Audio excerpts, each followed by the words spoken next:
नमस्कार दोस्तों, स्वागत है आप सभी का स्टडी विद संजय सिंह में।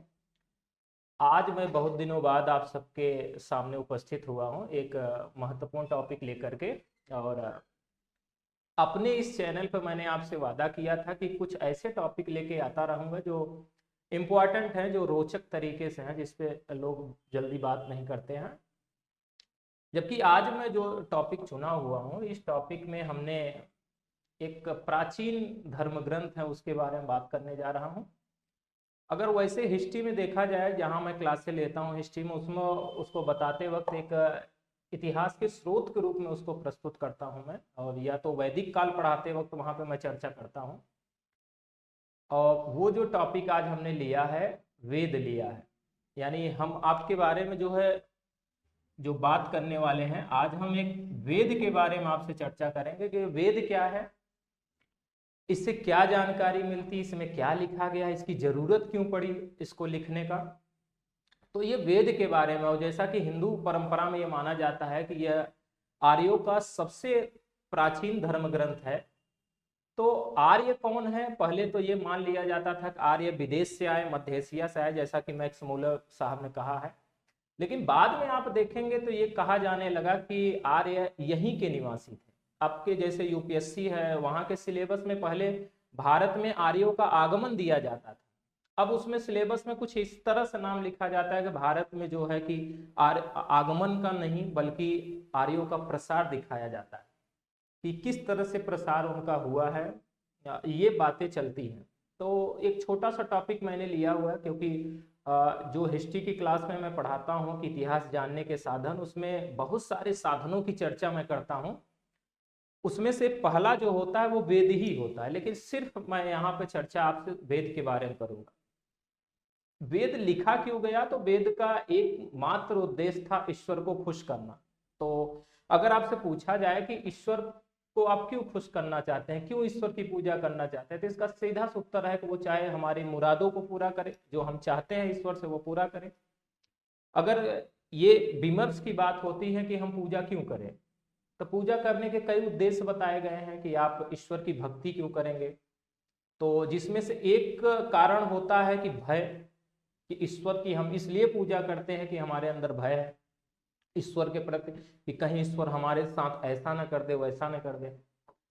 दूसरा कारण बताया जाता है स्वार्थ, कि पूजा करने का दूसरा कारण है स्वार्थ।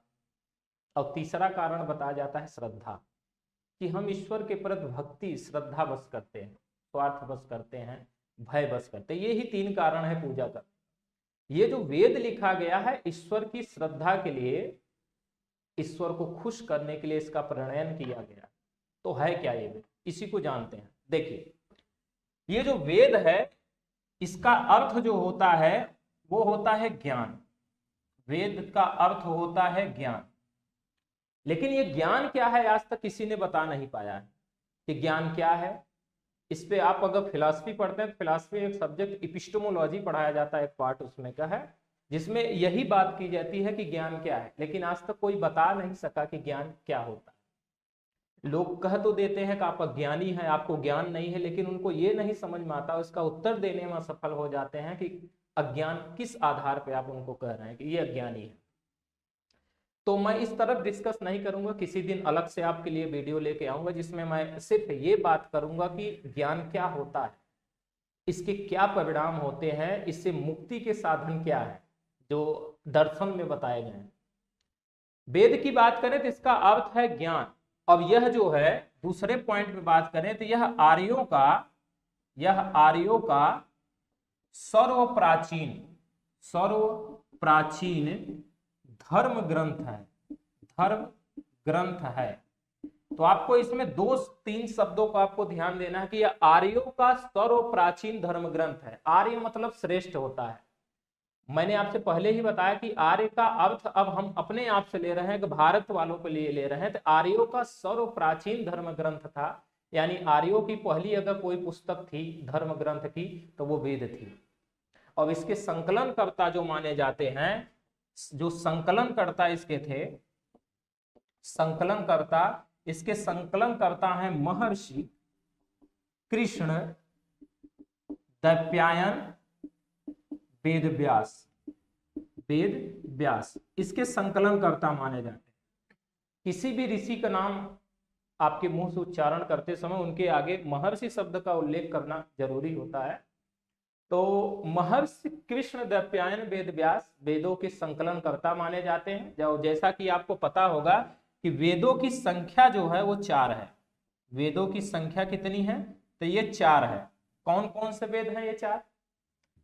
तो पहला है ऋग्वेद, ऋग्वेद। दूसरा है सामवेद, सामवेद। तीसरा आपको दिखेगा यजुर्वेद। चौथा है अथर्ववेद, अथर्ववेद। ये 4 आपको वेद दिखाई देंगे। अब इन चारों वेदों में से अगर मैं ऊपर के 3 वेदों की बात करूं, ऋग्वेद, सामवेद और अथर्ववेद की, इन 3 वेदों को जो है वेदत्रयी कहा जाता है। क्या बोला जाता है? वेदत्रयी कहा जाता है। तो इस पे भी क्वेश्चन कई बार पूछा गया है कि निम्नलिखित वेदों में से कौन सा वेद वेदत्रयी में शामिल नहीं है? तो आपको दिख रहा होगा अथर्ववेद शामिल नहीं है, बल्कि कितने हैं? ऋग्वेद है, सामवेद, यजुर्वेद, अथर्ववेद, ये शामिल है। अगर इन चारों वेदों को मैं मिला दूं, इन चारों वेदों को मिला दूं, तो इसको बोला जाता है संहिता।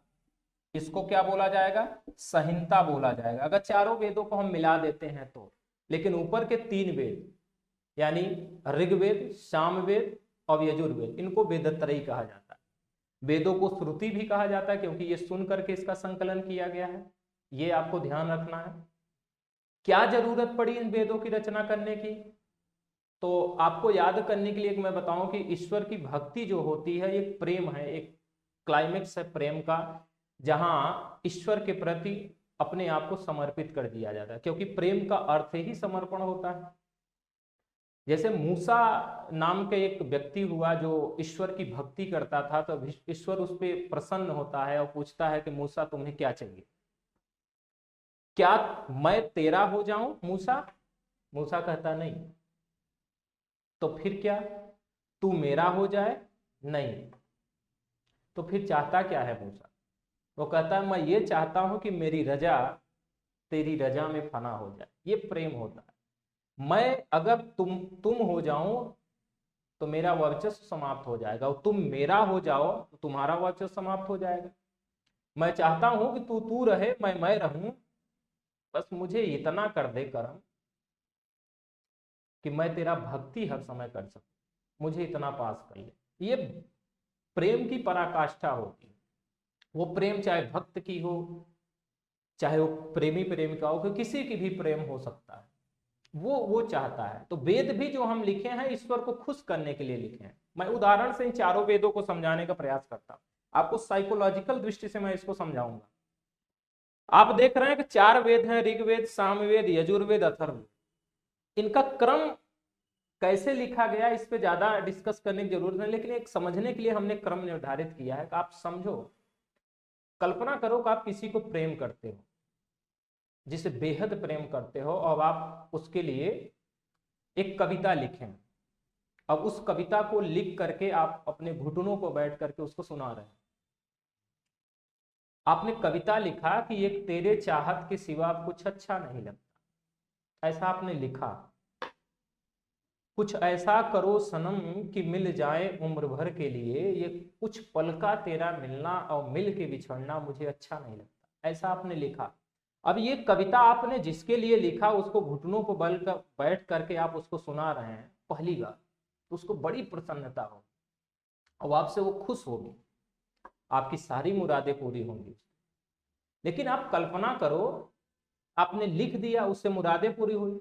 तो ये जो ऋग्वेद है इसमें ईश्वर की स्तुति के लिए मंत्र लिखे गए, ऐसे कविताएं लिखी गई कि ईश्वर को खुश करने के लिए मंत्रों का उच्चारण करेंगे। तो ऋग्वेद में वो लिखा गया, ईश्वर की स्तुति के लिए मंत्र लिखे गए। अब जरा आप बात समझो कि यही बातें जो मंत्र इसमें लिखी गई, यही बार बार ईश्वर के सामने कहा जा रहा है। जैसे आपने अपने लिए, अपनी प्रेमिका के लिए, जिसका भी प्रेमी प्रेमिका, उनके लिए आपने लिखा उस कविता को। अब पहली बार आपने उस कविता को सुनाया तो उसको खुशी होगी, लेकिन बार बार उसी कविता को आप उसको सुना रहे हैं रोज की, एक तेरे चाहत के सिवा कुछ अच्छा नहीं लगता।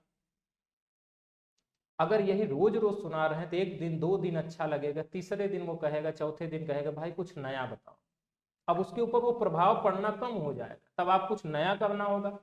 इसी तरह ईश्वर के लिए भी जब मंत्र ऋग्वेद में लिखा गया तो ईश्वर भी उन बातों को सुन सुनकर कह रहा था यार कुछ तो नया करो। तो रोज आप कहते हो कि तेरे चाहत के सिवा कुछ अच्छा नहीं लगता, कुछ और भी करो। तब सामवेद का गठन किया गया कि आपने जो लिखा था मंत्र, उसी मंत्र को अब गा करके सुनाओ। अब आपने जो एक तेरे चाहत के सिवा कुछ अच्छा नहीं लगता मंत्र लिखे थे, आपने गाया उसको पद में, उसी को अब गाने के रूप में प्रस्तुत करेंगे तो एक नया हो जाएगा भाव। और गाने में ये होना चाहिए, स्वर होना चाहिए, सस्वर गान करना है। आपको ऐसा नहीं ज्ञान करना है कि आदमी सुन करके भागना शुरू कर दे।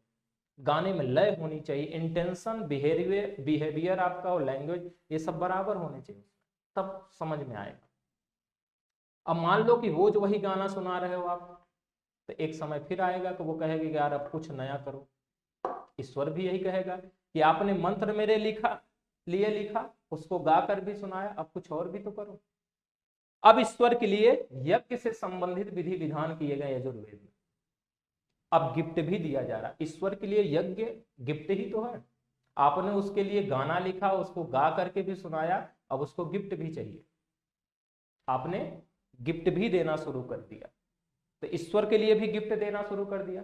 अब ये चरण ऐसे बीतते गए, ये साइकोलॉजिकल दृष्टि से मैं अभी समझा रहा हूं कि इन चारों वेदों का प्रणयन का उद्देश्य क्या होगा, किस तरह से इसे लिखा गया। आपने कविता लिख दिया, उसको गा कर भी सुना दिया, अब उसको गिफ्ट भी देना शुरू कर दिया। कल्पना करो कि आप पहली बार गिफ्ट किसी से पाए हो तो वो प्रसन्नता अलग हो, लेकिन रोज अगर गिफ्ट आप पा रहे हो तो वो धीरे धीरे उस गिफ्ट का महत्व आपके जीवन में समाप्त हो जाएगा। मैं आपको पहली बार कोई गिफ्ट दूं तो आपको बड़ी प्रसन्नता होगी, लेकिन रोज रोज वही गिफ्ट दे रहा हूं आपको, रोज एक गुलाब का फूल मिल रहा है, तो उस गुलाब का फूल का महत्व पहले दिन जितना होगा उतना 10वें दिन नहीं होगा, कुछ महत्व समाप्त होगा उसका। आप किसी के लिए सब कुछ लिखें, गाना भी लिखें, गा कर सुनाएं भी उसको, अब उसको गिफ्ट भी दिया, फिर भी अब अलग भाव आ रहा है, तब कहोगे कि आप पगला गया है, अब कुछ और करने की जरूरत। तब जादू टोना तंत्र मंत्र भूत प्रेत का उल्लेख आएगा, तब यहां पे आप जाओगे, अथर्ववेद की रचना की जाएगी। ईश्वर को खुश करने के लिए मंत्र लिखे गए, उन मंत्रों का सस्वर गान किया गया, और फिर यहाँ पे आकर के उसके लिए यज्ञ का भी विधान किया गया। और जब इन सब चीजों से ईश्वर खुश नहीं हुआ या खुश होता था, उसके बाद परिवर्तन होना शुरू हो गया, तब हमने अथर्ववेद की रचना की।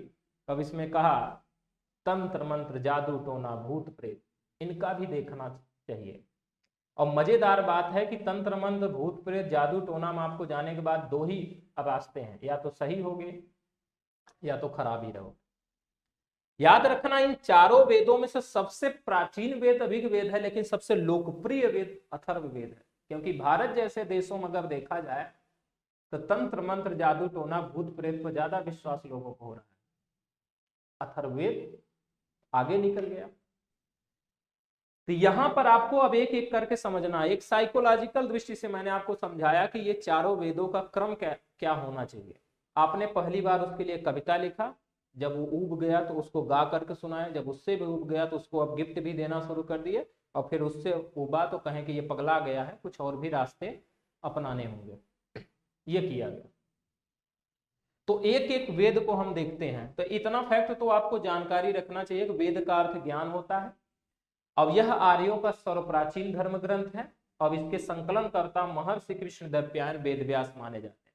अब इसकी संख्या कितनी है, तो 4 है, ऋग्वेद, सामवेद, यजुर्वेद, अथर्ववेद। तो ऋग्वेद में लिखा गया है ईश्वर की स्तुति के लिए मंत्र लिखे गए, और ईश्वर की स्तुति के लिए जो मंत्र लिखे गए थे उसी का सस्वर गायन सामवेद में किया गया, और यजुर्वेद में यज्ञ से संबंधित विधि विधानों का उल्लेख किया गया, जबकि अथर्ववेद में भूत प्रेत, तंत्र मंत्र, जादू टोना और विभिन्न औषधियों का वर्णन किया गया। एक एक देखते हैं कि कौन सा वेद क्या है, कितनी चीजें उसमें लिखी गई है। तो मैं एक एक वेदों की चर्चा करता हूं कि पहले सबसे पहले हम ऋग्वेद को लेते हैं कि ऋग्वेद क्या बातें कर रहा है। चलिए तो देखते हैं ऋग्वेद के बारे में। पहला वेद कौन सा, तो ऋग्वेद। और जैसा कि मैंने बताया कि चारों वेदों में से ऋग्वेद जो है सबसे प्राचीन माना जाता है, सबसे प्राचीन वेद माना जाता है, सबसे प्राचीन वेद। सारे चारों वेदों में से सबसे प्राचीन वेद कौन सा माना जाएगा? तो ये ऋग्वेद माना जाएगा। और ऋग्वेद की जो रचना की गई वो ईश्वर की स्तुति के लिए, ईश्वर की स्तुति के लिए इसमें मंत्र लिखे गए हैं, के लिए मंत्र लिखे गए हैं। वैसे जैसे मैंने कहा कि आप अपने प्रेमी को खुश करने के लिए पहली बार कविता लिख रहे हैं, तो ईश्वर को खुश करने के लिए उसके मंत्र लिखे गए और उनको सुनाया गया। अब आप देखेंगे ईश्वर की स्तुति के लिए इसमें मंत्र लिखे गए, और चूंकि कविताएं जब भी लिखी जाती है तो वो पद्य में लिखी जाती है, काव्य में लिखी जाती है, तो इसकी भी काव्यात्मक शैली है, यानी ये पद्य में लिखा गया है। तो कोई भी कविता पद्य में ही लिखी जाती है, उससे ज्यादा प्रभाव पड़ता है। तो यह भी पद्य में लिखी गई। सप्त संधो जैसे क्षेत्रों में इसका संकलन किया गया।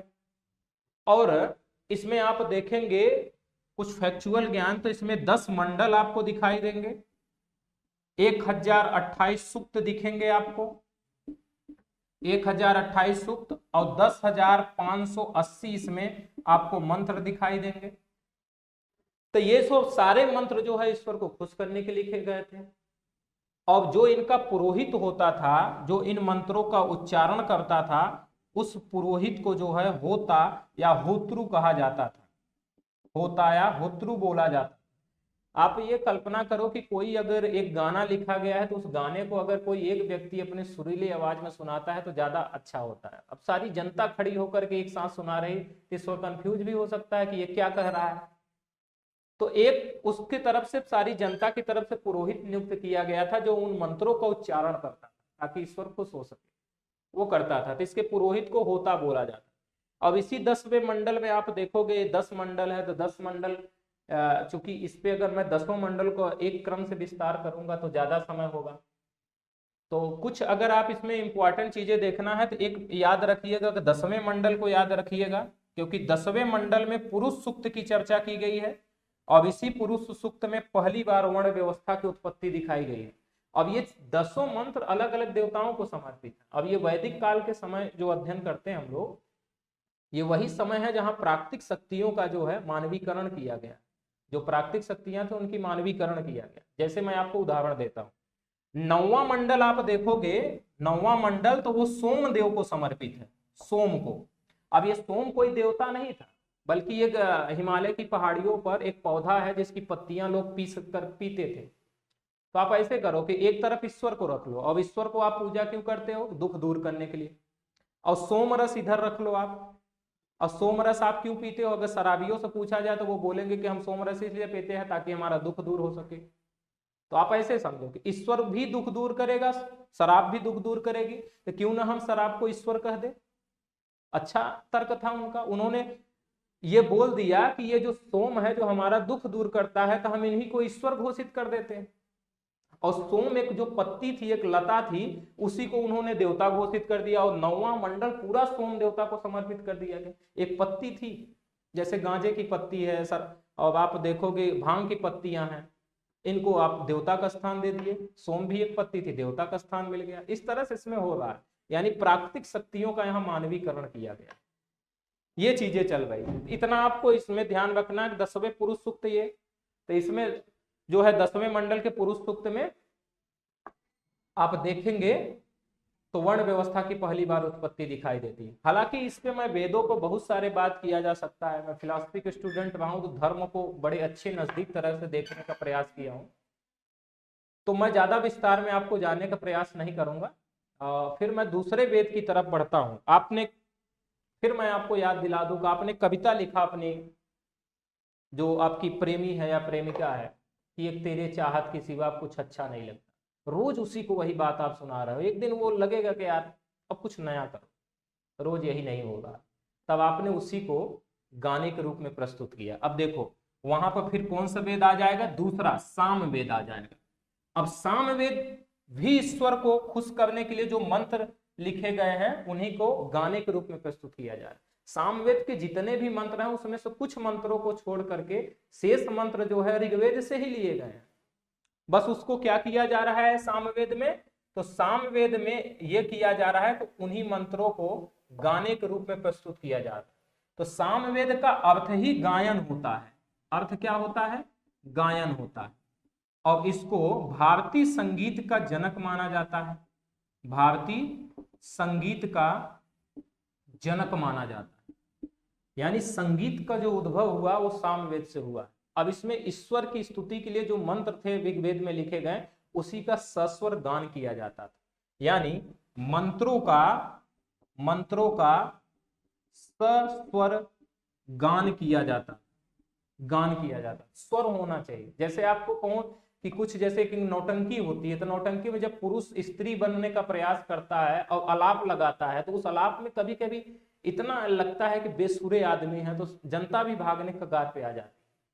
इसी तरह एक जगह शास्त्रीय संगीत चल रहा था, उसमें शास्त्रीय संगीत गाते वक्त वो आंख बंद करके बड़ी सी लंबी अलाप लिए, और जब अलाप लेकर के उन्होंने आंख खोला तो देखा सारी जनता भाग चुकी थी, बस एक आदमी बैठा था वहां। तो लोगों, वो जो अलाप ले रहे थे, उन्होंने कहा क्या बात है, तुम बैठे हो, इसका मतलब है तुम शास्त्रीय संगीत के अच्छे आदमी। तो उसने कहा नहीं, मैं इसलिए नहीं बैठा हूं, मैं इसलिए बैठा हूं कि तुम्हें लाया कौन है, उसको मारना है। ऐसे बेसुरे नहीं होना चाहिए कि ईश्वर खुश होने के लिए आपको उसको मंत्रों का सस्वर गान करना है। स्वर में अगर गान नहीं है तो मजा नहीं आएगी, वो प्रभाव नहीं जमेगा। आपकी लैंग्वेज, आपका इंटेंशन जो है, उसी तरह आपका बिहेवियर भी दिखना चाहिए, तब वो चीजें होंगी।